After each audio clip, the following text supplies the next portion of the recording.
When you take a look back into Minecraft's history, you'll probably see that there was one map that completely dominated the early days and still lingers strongly today. Uploaded somewhere in late August 2011 is Skyblock by Noob Crew.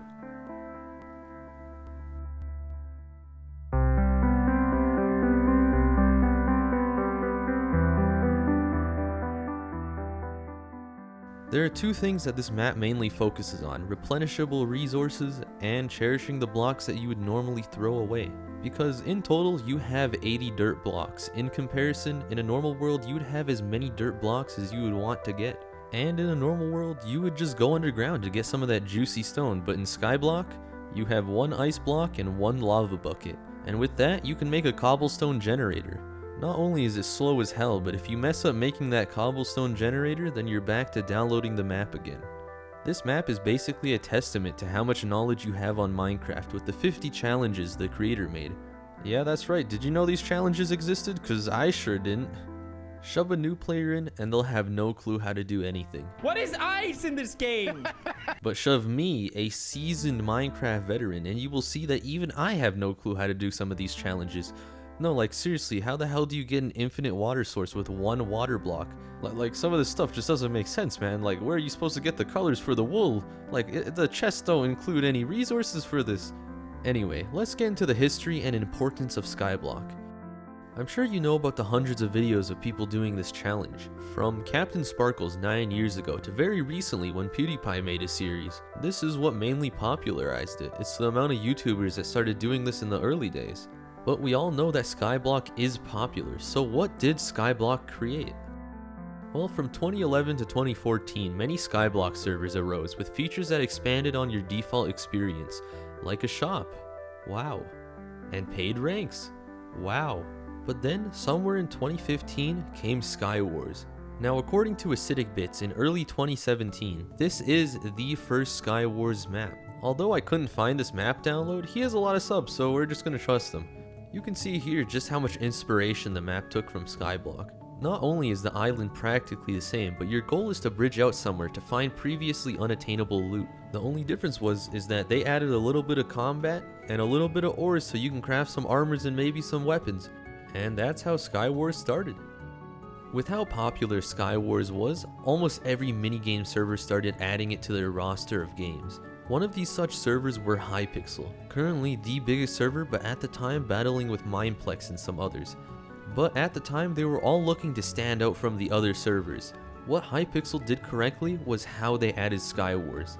Unlike other minigame servers, they didn't directly just drag in the current Skywars into their server folder. They took the time to actually make it a lot funner, with the main addition being that the maps weren't actually so spaced out and it didn't take 10 minutes for one game to happen. So if someone were to start b-hopping on you, you wouldn't waste 10 minutes, you would only waste 3. With the current stage of Skywars, you can see just how different it is from Skyblock. The only real thing that stayed the same is the islands and the fact that you have to bridge out somewhere, but when you look deep into its core, you can see Skyblock lying right there as its inspiration. But we can't skip over 2015 just yet. At the same time Skywars was becoming popular, an admin from the CubeCraft server came up with a genius idea named Egg Wars. Now, if you don't know what Egg Wars is, it was a game where you have an egg. Every team has their own mini island and a forge to spawn money. With this money, you can go to a shop and exchange it with weapons or materials to protect your egg. And there's also a big center island where it spawns premium money where you can get more busted items. Oh, and when your egg gets destroyed by another team, you can't respawn. Sound familiar? Well, it should. Replace egg with bed and boom, you have one of Hypixel's most popular minigames. But again, the one thing that Hypixel did better was just how much faster their games would be. Instead of taking some 40 minutes on average, it would be 20 minutes at max. I think, I don't know, I haven't played Egg Wars since Bedwars came out on the prototype lobby, I'm just gonna be honest here. Here's where we actually start getting into more recent times, with ilmango. Have you ever heard of him or the server he plays on? Yeah, probably not, he only has 663,000 subscribers, so hit that subscribe button, I'm sure we can overtake him in no time. Well, when 1.14 came out, he decided to make a Skyblock series. And you might be thinking, well, who cares, it's just a Skyblock series. Well, the main difference was that his Skyblock was pretty hardcore, it only had grass and a tree. Not only that, but he and the people he played with were without a doubt the best technical Minecraft players. They have beyond mumbo jumbo level redstone abilities and know the Minecraft code better than the Minecraft developers themselves. So it was basically Skyblock on many enchanted sugarcane, if you know what I mean.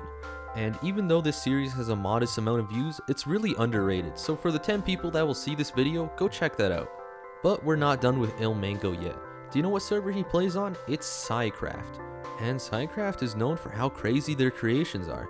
The dedication that the players put in, you can kind of just see it through what they made. Just look at half of this stuff, like, how? Well, one of their creations that really give you the feeling of just how did they do that? It goes by Skyblock. It's an area of land 1,000 by 1,000 blocks that they completely removed, bedrock included. And you may be wondering, well, how do you even remove bedrock? I'm gonna be honest, this is beyond me. This is something else. And after all that was done, they added a little classic Skyblock island in the middle, so they could play Skyblock in a vanilla world. And here we get to 2020 with Hypixel yet again. They added the extremely popular game mode, Skyblock. It's not really the classic Skyblock experience, it's actually far from it. It definitely has islands, but it's actually more modded Minecraft than it is a classic Skyblock experience. It was definitely influenced by Skyblock servers from the past, such as with the auction and the limited building space that you get for your personal island. But the things that it does better is that the auction is made right. It has a search function and it isn't just there to advertise. It's got a lot more items, and unlike these old Skyblock servers, it doesn't thrive on resetting the entire game every now and then. If you haven't played Hypixel Skyblock, I definitely recommend checking it out, as it's a different experience from just the game alone, and maybe you'll find it enjoyable, who knows. And lastly, for 2020, we have 2 maps that I'd like to showcase. They both have one thing in common, but one of them is a lot more hardcore than the other. The first one is called One Block. You basically spawn on one block and you mine it and you get a block, but it comes back. And the more you mine it, the more variation you can get. There's also dialogue that changes every time you mine the block, so it's a very enjoyable experience. It's definitely worth checking it out. And next is Protosky. It also has one block, but it's one block per dimension. And the one thing that Protosky does differently, it's Skyblock pushed to its most extreme. And when I say extreme, I really do mean it. You only have one block that you start with. It takes 20 hours to get a cobblestone generator and 1 month of real time to just get villager trading. It's really something else. And of course I'm not going to say that you should attempt this challenge yourself, but instead go watch the video series that Rayworks made on it. He's the creator of this mod and it's extremely enjoyable to watch. For a simple map someone made with only the intention of setting a cool challenge to influencing many things from Skywars to Hypixel's most popular game modes, Skyblock has gone a long way since the beginning. Thank you for watching, make sure you like and subscribe, and that has been Minecraft's most influential map.